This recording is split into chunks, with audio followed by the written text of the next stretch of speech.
Mechanical engineering कर लिया, अब क्या? जॉब नहीं मिल रही है, जॉब मिल रही है तो 10 से 15 से 20 हजार पर मंथ की जॉब मिल रही है, जिससे एजुकेशन लोन भी नहीं भर पा रहे, जो 4 साल की बीटेक इन मैकेनिकल इंजीनियरिंग किया, तो करे क्या?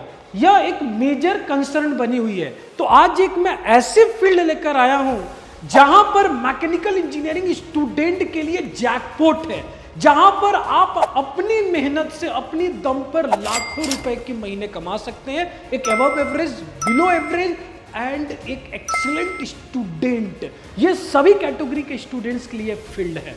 तो आज बात करते हैं mechanical engineering jobs for freshers. BTech complete हो गया है, no jobs. So why most freshers struggle after mechanical engineering? तो आपने देखा होगा काफी सारे फ्रेशर जो होते हैं, या हो सकता है आप ही इस फेज से गुजर रहे होंगे कि मैकेनिकल इंजीनियरिंग तो कर लिया 2023 2024, बट अभी तक जॉब नहीं मिली। जॉब मिल रही है तो 15 से 20 हजार की जॉब मिल रही है, क्लियर, जिससे खर्चे भी नहीं निकल पा रहे हैं। तो दिक्कत क्या है? कंपनी चाहते हैं एक्सपीरियंस, आप हो फ्रेशर, जॉब मिल भी रही है तो टेक्नीशियन लेवल की जॉब मिल रही है, एचवीएसी प्लांट्स वगैरह में जॉब आपको मिल रही है, जो आप असिस्टेंट की तरह काम कर रहे हो, हेल्पिंग वाली पोजीशन पे हो। अगेन टेक्नीशियन जॉब जिसकी सैलरी 10,000, 15,000, 20,000 तक है, लो पे, जीरो ग्रोथ। अब ये ग्रोथ कैसे पता चलता है? सिंपल है, आप जिस करियर में हो और जो अभी आपकी करंट सैलरी है प्लस आपकी जो नॉलेज है, आपको बस क्या करना है, कंपेयर करना है उस कंपनी की ग्रोथ से। क्या उस कंपनी में 10 साल पहले की जो एम्प्लॉय थे, जो आपके जगह थे, वो आज कहां पर है?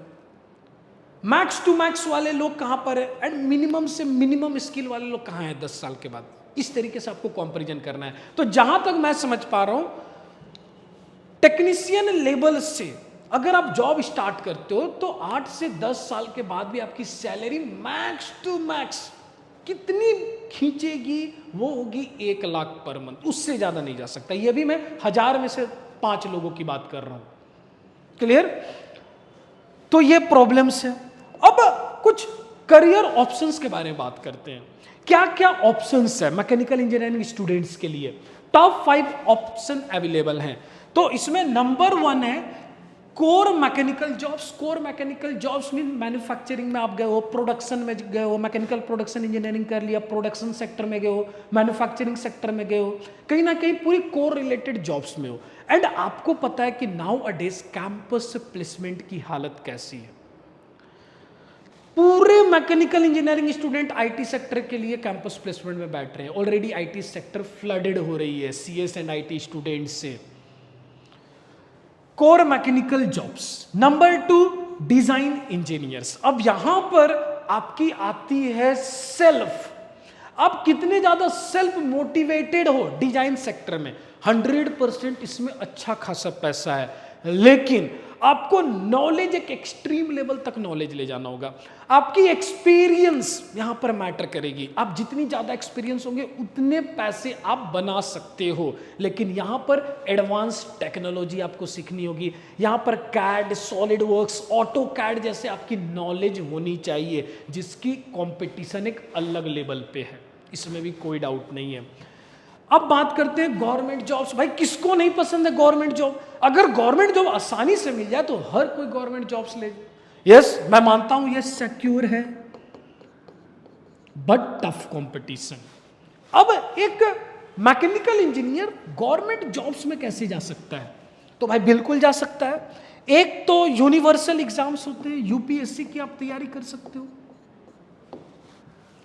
क्लियर। एसएससी जेई की तैयारी कर सकते हो अगर इंजीनियरिंग फील्ड में जाना है। IES, Indian engineering services, GATE exam देकर पीएसयू सेक्टर्स में आप जा सकते हो, पीएसयू सेक्टर्स में जा सकते हो जो सेमी गवर्नमेंट होता है, क्लियर। तो यस, गवर्नमेंट जॉब सिक्योर तो है, बट द थिंग इज काफी टफ है इनको क्लियर करना। एंड मैं अगर अपनी ईमानदारी पूर्वक अगर मैं बताऊं, क्लियर, तो यूपीएससी इतनी आसान नहीं है, एसएससी जेई पूरी क्राउडेड है, आईएएस, इंडियन इंजीनियरिंग सर्विस, मैं यहां पर मैक्सिमम स्टूडेंट्स के लिए बात करने आया हूं। अगर 60,000 में कोई 100 बच्चे आईईएस में जाते हैं, मैं उनकी बात नहीं करने आया हूं, मैं बात करने आया हूं 59,900 बच्चों। क्लियर? जो रियल में स्ट्रगल कर रहे हैं, ये 59,900 बच्चे प्रॉब्लम फेस कर रहे हैं। इनमें से 900 बच्चे आईआईटीज में जा रहे हैं, उनकी भी फ्यूचर कहीं ना कहीं ब्राइट है, बट वहां पर भी स्ट्रगल है, campus placement and all. Clear? But remaining जो 55,000 57,000 है, जो गलत कॉलेजेस से एमटेक कर रहे हैं, जहां पर कैंपस प्लेसमेंट नहीं है, फिर से साइकिल घूमकर वही बीटेक फ्रेशर वाली पॉइंट पे आ रही है, उन स्टूडेंट्स की बात कर रही है, उन एवरेज स्टूडेंट्स के बारे में बात कर रहा हूं। क्लियर? पीएसयूज अगेन टफ है, मिलना इतना आसान है नहीं। अब मैं बात करता हूं, next one is IT software. Clear? कहा जाता है ना कि भाई BTech in mechanical engineering students की, ऐसा समझो फाइनल ईयर में आते साथ पहला प्यार होता है आईटी सॉफ्टवेयर। ऐसे मेरे कितने नॉन इंजीनियर्स हैं, इंजीनियरिंग स्टूडेंट है, जिन्होंने 4 साल बीटेक इन मैकेनिकल इंजीनियरिंग किया, 4 साल तक कंप्रेसर, टरबाइन, बॉयलर, जनरेटर पढ़ा, अब वो कोडिंग पढ़ रहे हैं। क्या पढ़ रहे हैं? कोडिंग। अगेन ये आसान नहीं है, अगेन आप थिंग्स जीरो से स्टार्ट कर रहे हो, अगेन इन्वेस्टमेंट कर रहे हो, अगेन क्या कर रहे हो? इन्वेस्टमेंट कर रहे हो, एक again major concern. Clear? Coding आपको सीखना होगा, जो already IT and CS sector से फ्लडेड है। अब एक और अपॉर्चुनिटी जिसको कहा गया है हिडन अपॉर्चुनिटी मैकेनिकल इंजीनियर्स के लिए, वो है जीएमई। कितने मैकेनिकल इंजीनियरिंग स्टूडेंट जो वीडियो देख रहे हो वो फर्स्ट टाइम ये हर्ड कर रहे हैं GME? Please commented below, graduate marine engineering. तो ये जीएमई क्या होता है एंड इसकी करियर ग्रोथ क्या है, उससे पहले मैं थोड़ी बहुत स्टैट्स पे आपसे बात कर लेता हूं। मैं आऊंगा जीएमई पॉइंट पे आऊंगा। अगर मैं स्टैट्स पे बात करूं, as per 2025 which field offer the fastest growth in 2025? Core job आप स्टार्ट कर रहे हो around, most of you majority start कर रहे हैं 20-25,000 से। अब आपको यह देखना है कि आप 1 साल के बाद कहां हो, आप 3 साल के बाद कहां हो। 1 ईयर, 1 साल, 3 साल, 5 साल और 10 साल।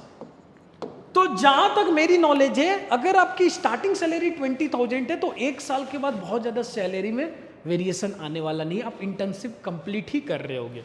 अब बात करता हूं 3 साल, अगर आप में स्किल्ड है तो आप 25,000 से मे भी 35-40,000 तक जा सकते हो। ये भी एक अच्छी ग्रोथ की मैं बात कर रहा हूं, एक आइडियल केस ले रहा हूं। 5 साल में आप 70-60,000 पे जा सकते हैं। 10 साल की मैं बात करूं तो हार्डली टू हार्डली आप अपनी सैलरी आप देखोगे 2 से 2.5 लाख पर मंथ। एंड ये भी सभी मैकेनिकल इंजीनियरिंग स्टूडेंट की मैं बात नहीं कर रहा हूं, क्रीमी लेयर जिनमें लीडरशिप क्वालिटी आफ्टर 10 ईयर, जो 200-100 इंजीनियर्स को मैनेज कर पा रहा है, उन इंजीनियर्स की मैं बात कर रहा हूं। अभी भी मैं भीड़ की बात नहीं कर रहा हूं, ये भीड़ नहीं है, ये सेलेक्टेड कैंडिडेट्स होते हैं। भीड़ क्या है? भीड़ 20 से 25,000 है। क्लियर? अब मैं बात करता हूं government job. Yes 100% totally agree, secure है, बट कंपटीशन टफ है। अगर आप सैलरी की बात करोगे तो एक एसएससी जेई फ्रेशर इंजीनियर की सैलरी होती है 55 से 70,000 रुपए। क्लियर? यस, ग्रोथ है। क्लियर? कल को असिस्टेंट इंजीनियर बनता है, कल को एक एक्सपीरियंस के बाद वो चीफ इंजीनियर भी बनता है, इसमें भी कोई डाउट नहीं है। चीफ इंजीनियर भी बन सकते हो अगर आपने एसएससी जेई किया है तो। ये चीफ इंजीनियर कौन सी चीफ इंजीनियर होंगे? लैंड रिलेटेड चीफ इंजीनियर्स होते हैं। क्लियर? काफी सारे प्रोजेक्ट्स आते हैं, मैकेनिकल प्रोजेक्ट्स आते हैं, उन मैकेनिकल प्रोजेक्ट जो लैंड में बन रही होती है उनको ये गवर्न कर रहे होते हैं, उनको ये वेरीफाइड कर रहे होते हैं। क्लियर? सपोज सिविल इंजीनियर्स में भी चीफ इंजीनियर्स होते हैं जो रोड वगैरह कंस्ट्रक्ट के ऊपर ध्यान दे रहे होते हैं। Again design, AutoCAD. अगर मैं इसकी बात करूं तो अगर आप इस सेक्टर में हो तो आपकी सेल्फ मोटिवेशन काम आएगी। आप यहां पर अर्निंग तो कर सकते हो, लेकिन अपने आप पे बहुत ज्यादा इन्वेस्टमेंट करनी होगी। आपको कैड रिलेटेड सॉफ्टवेयर की ट्रेनिंग लेनी होगी, थोड़ी बहुत आपको अच्छी खासी अपने ऊपर इन्वेस्टमेंट करनी होगी। उसके बाद उस इन्वेस्टमेंट के बाद आपको थिंग्स को लर्न करना होगा, यूटिलाइज करना होगा। अगर आप बेटर कर जाते हैं तो well and good. Clear? Again advance technology आपको लर्न करनी होगी। आईटी फील्ड एक मैकेनिकल इंजीनियर्स के लिए सबसे बड़ी चैलेंजेस होती है कोडिंग। आपको कोडिंग सीखना है, उसके बाद भी जॉब की गारंटी नहीं है, जैसे अभी मार्केट को देखकर लग रहा है।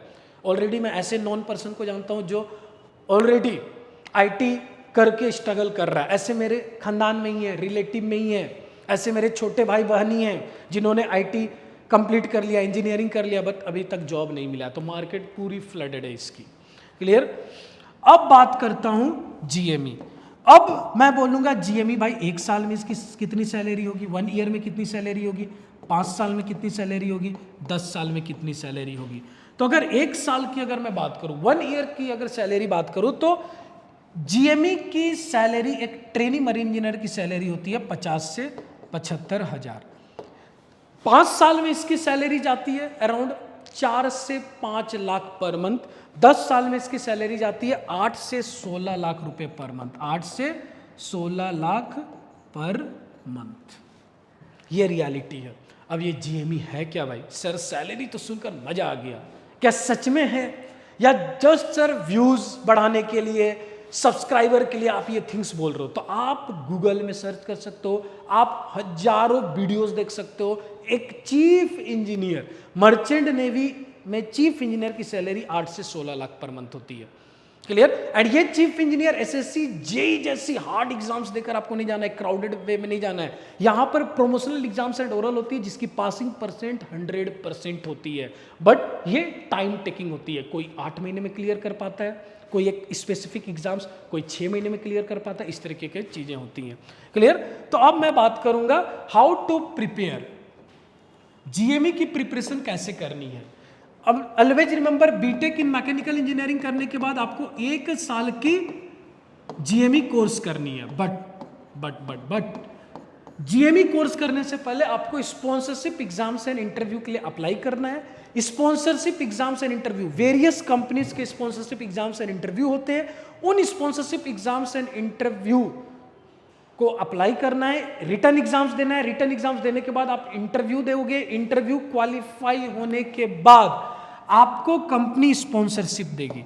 अब ये स्पॉन्सरशिप क्या होता है? स्पॉन्सरशिप का मतलब ये होता है कि आपको कंपनी एश्योरिटी दे रही है कि 1 साल जीएमई की ट्रेनिंग के बाद आप शिप पे जाओगे as a trainee marine engineer, जिसकी सैलरी होगी 50,000 से 75,000 इन रुपीज, 50,000 से 75,000 इन रुपीज। क्लियर। उसके बाद आप वापस आओगे, 6 महीने की ट्रेनिंग करोगे, on board training. Clear. After that आप क्लास 4 एग्जाम्स की प्रिपरेशन करोगे। अब इन एग्जाम से डरना नहीं है, ये एग्जाम प्रमोशनल बेस्ड एग्जाम्स होते हैं, आपको प्रमोशन लेना है। क्लियर।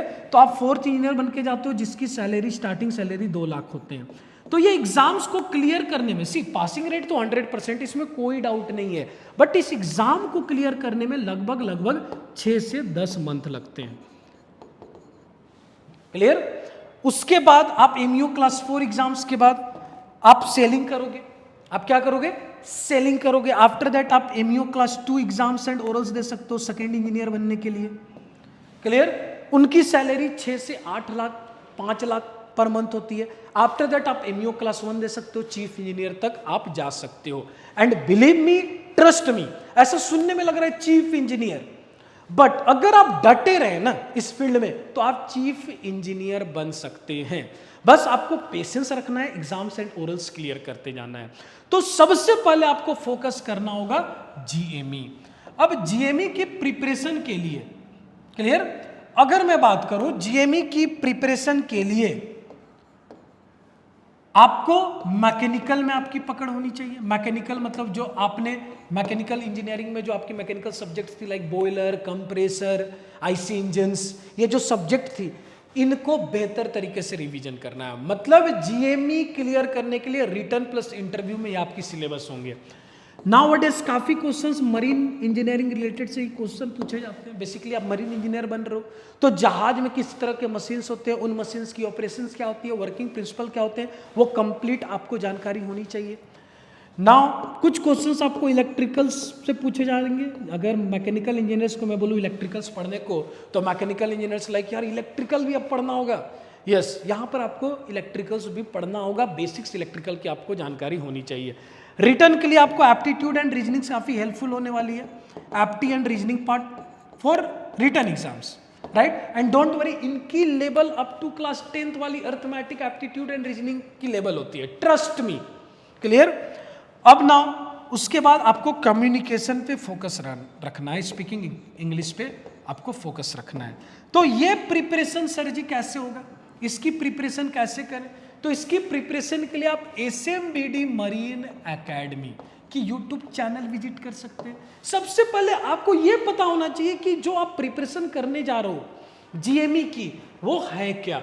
तो सबसे पहले एक बार इस यूट्यूब चैनल पे विजिट करो, डिफरेंट वीडियोस बनी, उन वीडियोस को देखो, अपनी नोट्स बनाओ एंड फाइनल डिसीजन आपकी होनी चाहिए। तो SMBD मरीन एकेडमी एक अच्छी रिजल्ट्स दे रहा है, यहां पर स्टूडेंट्स आ रहे हैं, स्पॉन्सरशिप लेकर जा रहे हैं, रिजल्ट्स अच्छी है, स्टूडेंट्स ट्रस्ट कर रहे हैं। Kerala, Karnataka, Tamil Nadu, Bihar, Jharkhand, Odisha, Uttar Pradesh, west Bengal, Maharashtra, different universities से स्टूडेंट्स आ रहे हैं, ट्रेनिंग ले रहे हैं एंड वो sponsorship exams and interview clear कर रहे हैं। अगर कोई भी आपको GME रिलेटेड डाउट हो, please comment it below and ये वीडियो अपने दोस्त को शेयर करो, ज्यादा से ज्यादा मैकेनिकल इंजीनियरिंग स्टूडेंट तक पहुंचाओ, ताकि आपको एक हिडन अपॉर्चुनिटी समझ आए, जहां पर कोडिंग की जरूरत नहीं है, जहां पर एडवांस्ड लर्निंग की जरूरत नहीं है, जहां पर आप मैकेनिकल वर्क कर रहे होगे इंजन्स के साथ, कंप्रेसर्स के साथ, डिफरेंट टाइप्स ऑफ मशीनरीज के साथ।